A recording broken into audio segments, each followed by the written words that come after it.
Welcome to the first part of the Zelda Game Club for Link's Awakening, and the Zelda Game Club is where we play through Legend of Zelda games as a community, and we've made it to Link's Awakening, the first entry from the Game Boy era of Zelda games. Today we're going to play through the first 3 dungeons, plus we're going to talk about the people that we met, the items we discovered along the way, so it is a community playthrough, so I'm going to highlight community comments as we go, plus we're going to talk about the development history of the game as well. Well, before we get into it today, if you want to join into the Zelda Game Club for Link's Awakening, there is still time. So part 2 is going to be out on Tuesday, the 4th of April. Therefore, get your comments on this video about Dungeons 4, 5 and 6 and play to the end of the Face Shrine, and add your comments in this video by Monday, the 3rd of April. So if you missed out on the Zelda Game Club for Link's Awakening so far, no worries, there's definitely still time to join in. Well, first of all, here's a quick overview of Link's Awakening. So originally, this was released in 1993 on the Game Boy, and it was the first handheld Legend of Zelda adventure. It was also the first Zelda game not to take place in Hyrule, and it doesn't feature Princess Zelda or the Triforce. Instead of all the usual setup, Link is on Koholint Island. His objective is to wake the Windfish and allow him to escape the mystical island. Okay, let's dive right into the game. So much like A Link to the Past, we find ourselves waking up in a bed, although this time we are in unfamiliar surroundings. So our first job is to get our sword and shield, and lucky for us, Tarin has our shield. Therefore, we wake up, speak to Tarin, grab the shield, and off we go on our adventure. So we've got to head to the left and then down out of the town towards the sea. Along the shore we're going to find our sword, but do be careful for the creatures on the beach, as they can cause us some damage. Well, we find our sword, but we're interrupted by an owl. He's going to be our navigator throughout our adventure, giving us little hints and tips along the way, as well as helping us to fill in the gaps in the story as to why we're here and what our objective is. Well, after we find our sword, we travel north to the mysterious forest. So we go through Mabe village, enter the forest, and then we're met by our owl friend once again. Our next objective is to find a key, which is going to help us get into the first dungeon, and that is Tail Cave. Well, first of all, let's have a look at the Mysterious Forest. So the Mysterious Forest is a puzzle, and you're not going to be able to get the key until you interact with the raccoon. This just isn't any raccoon, he's magic, and he's stopping your progress in the forest, so we have to find a way to stop his magic. So he tells us that his nose is very sensitive. So taking that as a clue, we have to find something in the forest. So there is a toadstool in the forest. We have to pick that up and take that to the witch's hut, which can be found to the east of the forest. So once we give the toadstool to the witch, she mixes up some magic powder. And magic powder is very useful. You can light torches, plus you can sprinkle it on items for interesting results, similar to A Link to the Past. So now we've got the powder, we return to the raccoon, sprinkle some on his nose, and the magic is broken, and it's Tarin who has been put under a spell. After helping Tarin, you get the tail key from that chest. Okay, let's go to our first community comment. This one is from Master Knight DH, and thank you once again, Master Knight DH, for taking part. So Master Knight says, there is an aspect that is obvious in Link's Awakening transitioning from A Link to the Past, and that is the technology limitations affecting gameplay. Well, to the game's credit, it does allow for assigning items to multiple buttons, which Link to the Past was missing and would have actively benefited with its 20 equipable items. Of course, to accomplish this, the sword is treated as an equipable item, and the same goes for the shield as well, which has to actually be held out to be working, and also slows down Link when it is held out as well. So this is still a straight upgrade from the NES Zeldas, but in comparison to A Link to the Past, the most painful part is the lack of an action button. To handle actions such as grabbing or dashing, equipable items have to be used, and this starts being obvious as soon as the power bracelet is obtained, and while switching onto the menu to momentarily swap to the action button is an abrupt task, thankfully not too tame. It is worth a mention. Well, thank you for the comment, Master Knight. This is very noticeable indeed, especially when picking up items. I noted in the second dungeon when you're constantly bumping into the pots and getting that pop-up saying you can't pick up this item just yet. While the technology limitations must have been interesting from a development point of view, and the team at Nintendo, it is striking when moving from A Link to the Past to Link's Awakening. Most of the time, it's not too jarring, but it would have been good to have some built-in functions, like the power bracelet being used all the time. The effect of this is you spend a lot of time in the menu for Link's Awakening. Well, next up we're going to talk about trading items, and this is a little side quest in the game. Although it does actually block progress to the main story, so you do have to do it, but it is really interesting all the same. So before we make our way to the first dungeon, we can start the item trading, which is a big long sequence of items found in Link's Awakening. So the trading sequence is required for the latter parts of the game, so getting this done early can save time. First of all, we want to make our way to a house southeast in Mabe Village. It contains something called the Trendy Game.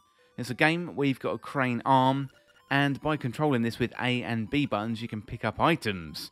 So you want to get that Yoshi doll from the middle, and this is our first item in the trading sequence. So once we got that, we can head north into the village and enter a house, and we give the Yoshi doll to a mother with a baby, and in return, she is going to give you a ribbon. Once we have the ribbon, head to the house with a chain chomp outside, enter the building to the right and give the ribbon to Chow Chow, and she will give you the dog food.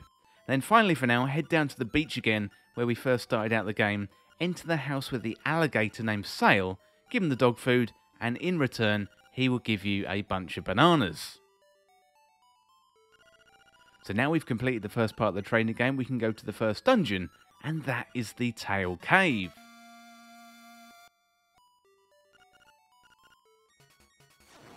Before we get into Tail Cave, let's go back to Master Knight DH. Master Knight says we do get a good item out of the deal soon enough, and that is Rock's Feather, the dungeon item from the first dungeon. This provides Link with a burst of mobility, an option that is still more or less missing in A Link to the Past.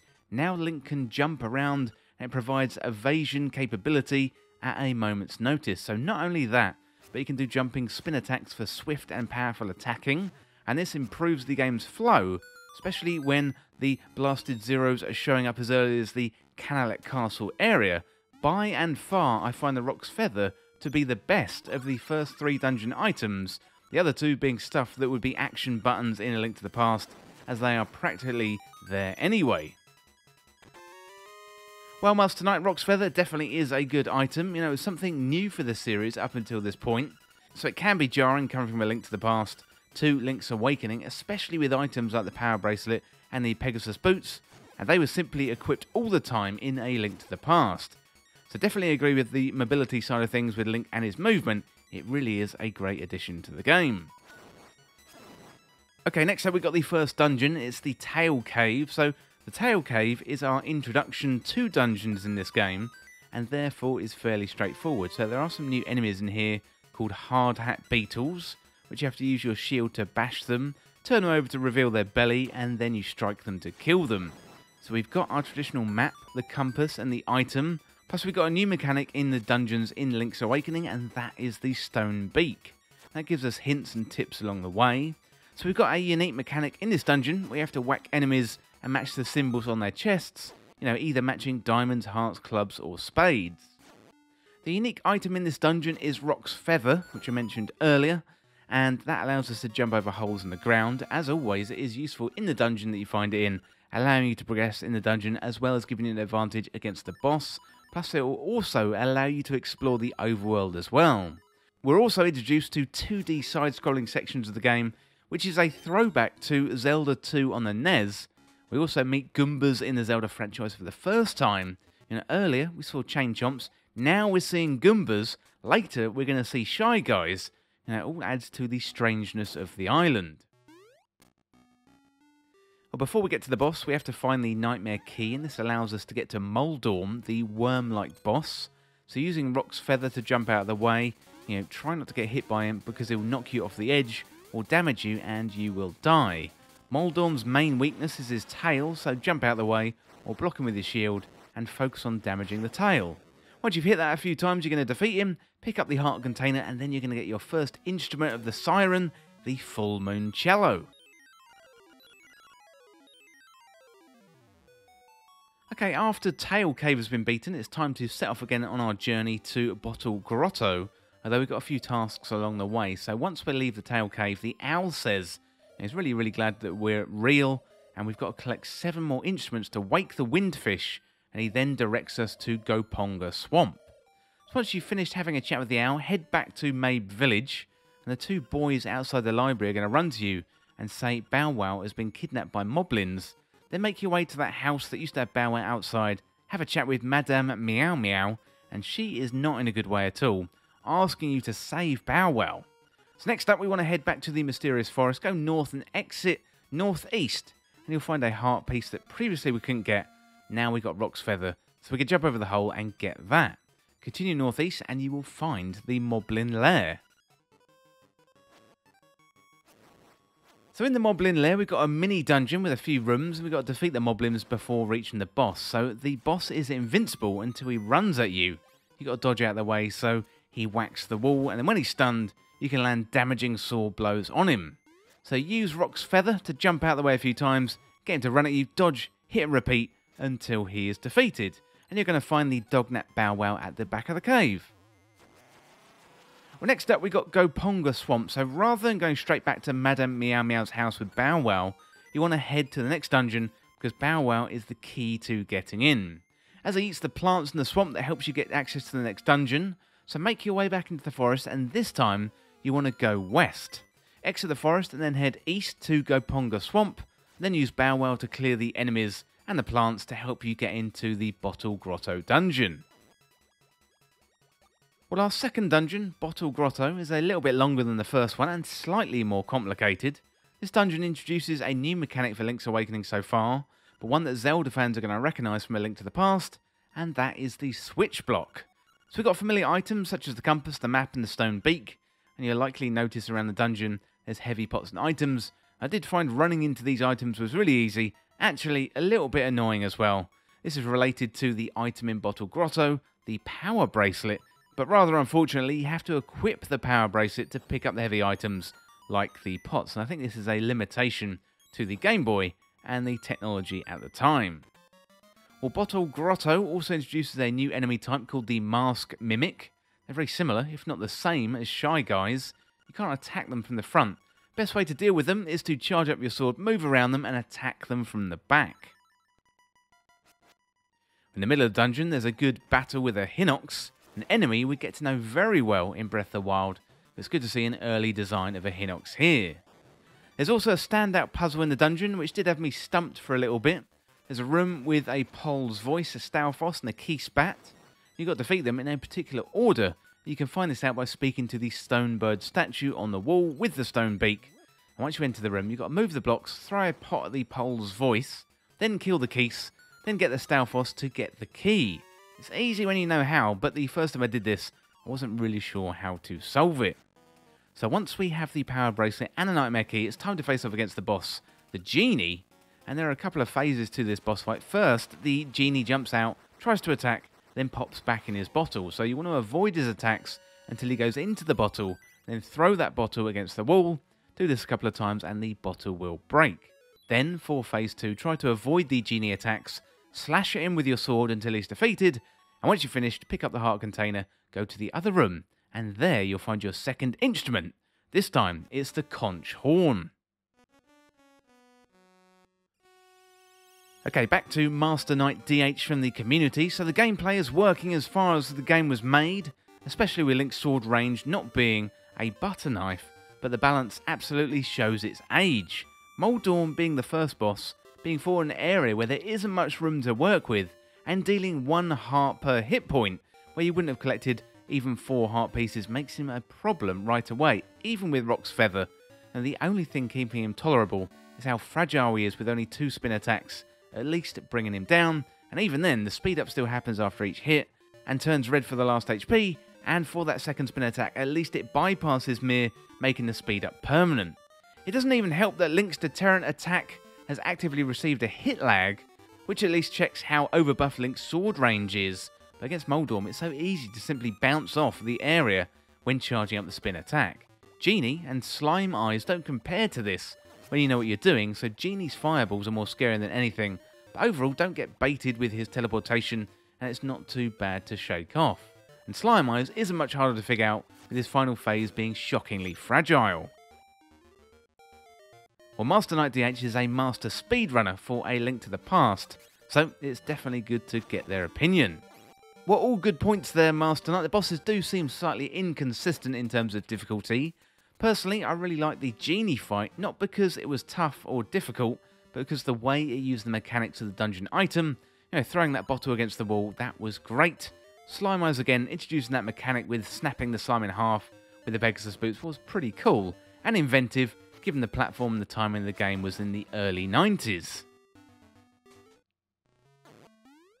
So we've completed Bottle Grotto, and now it's on to Key Cavern. There's a few things that we can do before we get there. So first of all, we need to get 200 rupees to buy the shovel from Mabe Village. There's a few areas around the exit of Bottle Grotto where we can get rupees. Once you've got 200, it's back to Mabe Village to buy the shovel from the store. It's a good idea to pick up some bombs as well, plus you can also get the bow. You can even steal the bow, however I wouldn't do that, because when you go back into the shop, the shopkeeper's going to kill you, and you're going to forever be referred to as Thief, rather than your selected name. Well, next up we got Richard's Villa, so now we've got the shovel, we can start making our way to the next dungeon, and that is Key Cavern. So first of all though, we have to get the key. So from Mabe Village you want to head east, and when you reach the warp portal, go down. You're going to find the entrance to Key Cavern here, but we don't yet have the key. Keep going down, you're going to come across Richard's Villa. Go inside, have a chat with Richard. He'll explain that he once lived in a lavish castle, but he had to escape here because his servants turned against him. And Richard tasks you with retrieving the 5 golden leaves. He says go and retrieve the golden leaves and he'll tell you where the key is for the Key Cavern. Okay, next up we got Canalet Castle. So once you've spoken to Richard, you want to head east from Richard's Villa, then northeast, and then you're going to reach Canalet Castle. But the front gate is shut, so keep going east and you'll come across Kiki the monkey. Hopefully by now you'll have started the trading game. If not, then you're going to have to double back and pick up a few items, as we need the bananas to give to Kiki to help us open the gate. So as a little reminder of the trading game, you want to get the Yoshi doll first from the trendy game in the village. Trade the Yoshi doll to Mamasha at the north end of Mabe Village to get the ribbon. Trade the ribbon with the small chain jump in the doghouse of Madame Meow Meow's house in Mabe Village to get the dog food. And then trade the dog food to Sail, and he's in Torombo Shores, near where Link first acquired his sword, and Sail will give Link the bananas. Well, now you've got the bananas, give them to Kiki, and his monkey friends will come out of the trees and build a bridge, and to help you get over the river. Kiki will also leave you a stick, which is the latest item in the trading sequence that runs throughout the game. So go over the bridge, you're going to get to a bush in front of a statue, and slash at that bush with your sword to reveal a hidden staircase. And this is very, very similar to the opening sequence of A Link to the Past. Go down there and use Rock's Feather to get over the gaps. Once you're inside the grounds of the castle, head west and you'll find a dark nut. Kill them, then you'll come to a screen with a crow in a tree. Throw a rock at the crow, it's going to fly out of the tree, and you'll want to kill it quickly, and that's going to reveal the first golden leaf. Next, make your way right out of the castle and you'll find the Mad Bomber on the other side. He's an enemy who hides in the holes and throws bombs at you. You're going to want to keep a close eye on the holes and slash your sword at the bomber when he pokes his head up, defeat him, and you will get the second golden leaf. So then make your way to the front of the castle and enter, defeat the Darknuts and Zol, and you're going to get the third leaf. And then for the next one, you do need some bombs. You can find them under pots, but you can also buy them in Mabe Village. And you're looking for an area with 2 Mad Bomber symbols on the wall, bomb them and enemies will appear. Defeat them and you'll get that golden leaf. Finally, exit the castle, come back in through the door. There's a tough enemy called a Ball and Chain Trooper. Defeat him and you will get the final golden leaf. Well, now you've got the golden leaves, you can make your way back to Richard's Villa. However, you can also carry on the trading sequence at this point. So head back towards Mabe Village, you're going to find Tarin standing next to a tree. So give Tarin the stick, and they're going to knock the beehive out of the tree with the stick. And after being chased by bees, you'll get the next item, and that is the honeycomb. Well, next up we got the slime key. So once you've done all that, it's time to go back to Richard and hand over the 5 golden leaves. Richard is pretty pleased and shows you the entrance to the stairs. He says your reward is there, so take the path to the right. You're going to end up in Pothole Field, and you want to find a path through the bushes and the holes. So make your way to the owl statue and dig a hole with the shovel in front of the statue, and this is where you find the slime key. So make your way back to the key cavern entrance above Richard's villa, open the gate, then make your way back to Pothole Field, jump over the gap where Rock's Feather is, and jump over the gap with Rock's Feather, and then finally you'll be able to get into Key Cavern. Well, Key Cavern gets its name from all the keys in the dungeon. There's one too many keys in the whole dungeon. That can be quite useful. The dungeon follows a similar formula to others, so you've got the map, compass, stone beacon item. The item here in this dungeon are the Pegasus boots, allowing Link to dash. There's a good mid-dungeon boss battle with Dodongo snakes, and they are damaged using bombs, so it's a good idea to stock up on bombs before going into the dungeon, as they're not only going to come in handy for the mini-boss battle, but also the cracks in the wall as well. Slime Eyes is the boss in the dungeon. This big blob taunts you, saying you can't see it. So what you need to do is run into the wall using the Pegasus boots, and they will knock him down. So slash at the eye with your sword, the blob starts to separate, and just when it's about to split, run at it with the Pegasus boots, it's going to separate into two parts. Dodge out of the way and slash at the eyes to do damage at the boss, hit each eye 4 times, and you will defeat Slime Eyes. Pick up the heart container, and then you get the third instrument, and that is the Sea Lily's Bell. Well, that is it for this section for gameplay. So next I want to switch it over to development and bring you some interesting facts about the development of the game. Well, Link's Awakening started life as a side project at Nintendo, with programmer Kazuka Morita creating a Zelda-like on a Game Boy dev kit.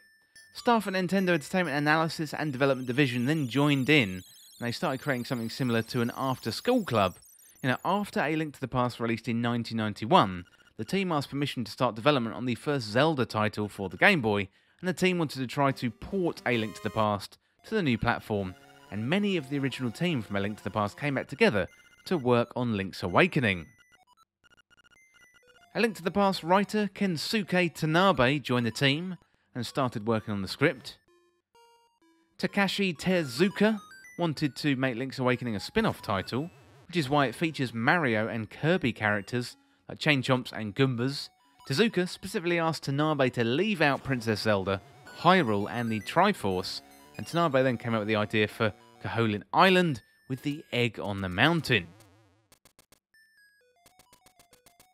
Yoshiaki Koizuma, who worked on the plot for A Link to the Past, came in and worked on the story. Koizuma developed the plot for Link's Awakening and fleshed out the dreamlike world and the interaction with the strange villagers.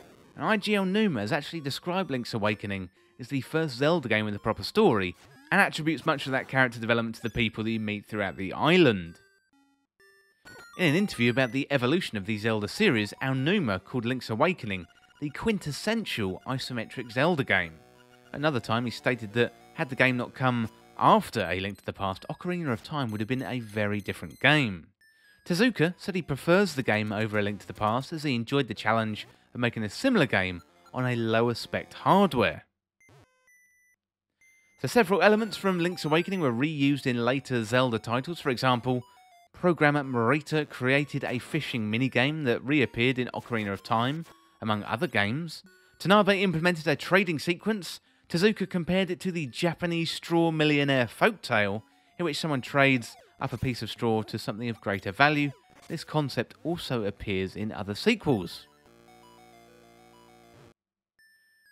Well, that is it for now for Link's Awakening Part 1, so Part 2 is going to be out on Tuesday, the 4th of April.